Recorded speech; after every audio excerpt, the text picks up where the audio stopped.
আমি এখন তোমাদেরকে এই ড্রেসটা দেখানোর চেষ্টা করতেছি, কারণ এই ড্রেসটা পরে যাচ্ছে এখন আমি আমার বান্ধবীর বাসায়। যদিও ওনাটার অবস্থা খুবই বাজে, একেবারে কুচুরমুচুর হয়ে গেছে। সো গাইস, ফাইনালি এই যে আমি রেডি, এখন যাচ্ছি বান্ধবীর বাসায়। আজকে যে কি যেন বলে দিওয়ালি, যেটাকে হিন্দিতে বলে, আমি জানি না সঠিক।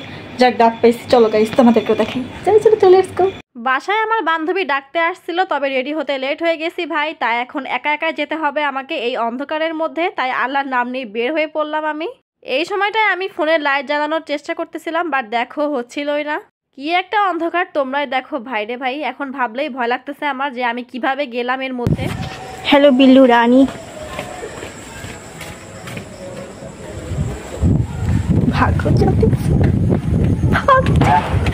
হ্যালো গাইস, আমি এখন একা একা যাচ্ছি এই গভীর জঙ্গলের মধ্যে দিয়ে। তোমরা সবাই হয়তো শুনতে পাচ্ছ পটকার আওয়াজ। ফাইনালি গাইস চলে আসছি আমি। ওই যে ওইখানে দেখো বান্ধবীরা ঠিক ওখানে আছে সবাই। রাতের বেলা এভাবে কখনোই আসা হয়নি, তবে এসে অনেক বেশি ভালো লাগতেছে, কারণ সবাই আছে এখানে।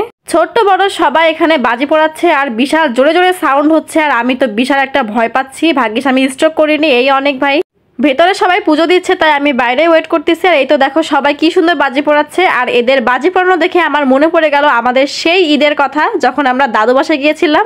আর সেখানে সবগুলো ভাই বোন আমরা একসাথে এভাবে বাজি পোড়াইছিলাম। ওই গলিটাই শুধুমাত্র অন্ধকার ছিল, তবে দেখো এখানে কত সুন্দর আলো। দেখো এই আন্টিটা বাজি পোড়াতে ভয় পাচ্ছে, কিন্তু তাও সে একদম সাহস নিয়ে বাজি পোড়াচ্ছে। আর আমি দেখতেছি আর ভিডিও করতেছি ভাই।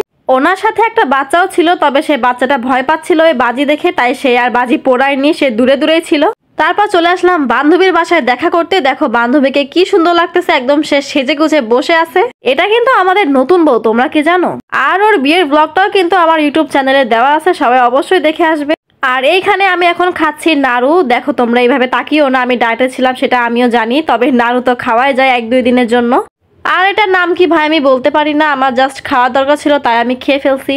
আমি মাত্র 7 দিন মতো ডায়েট করছি, তাতেই আমার অবস্থা একেবারেই খারাপ, মানে অনেক পরিমাণে শুকায় গেছি। তাই আম্মু বলল 2 দিনের জন্য তুই বেশি বেশি করে খা, তারপরে আবার ডায়েট করিস। এখানে জানি অন্ধকারের মধ্যে একদম পেতনির মতো লাগতেছে আমাকে, একদম কালো না পড়ে উঠতেছে একদম পেতনির মতো, কিন্তু তাও কিচ্ছু করার নাই। রাতের বেলা তাই এখানে তেমন কোনো খাবারের দোকান নাই, শুধু একটা ঝালমুড়ির দোকান পেয়েছি। তবে এত পরিমাণে ভয় পাচ্ছি ভাইরে ভাই, মানে কি জোরে জোরে বাজি পড়তেছে সেটা আর কি বলবো।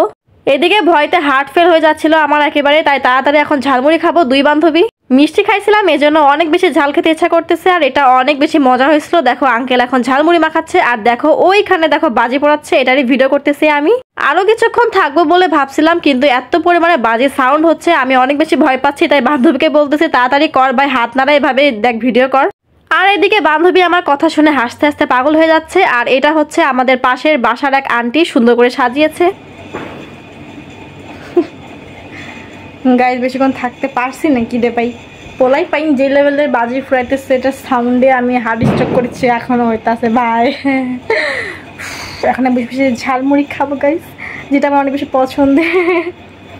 আর এই তো রাত্রের বেলা আম্মু আজকে আমাকে সুন্দর করে নুডলস রান্না করে দিছে, এটাই খাচ্ছে এখন। তো যাই হোক, ছোট্ট এই ব্লগটা এখানে শেষ করতেছে। সবাই ভালো থাকো, সুস্থ থাকো, সবাইকে আল্লাহ হাফেজ।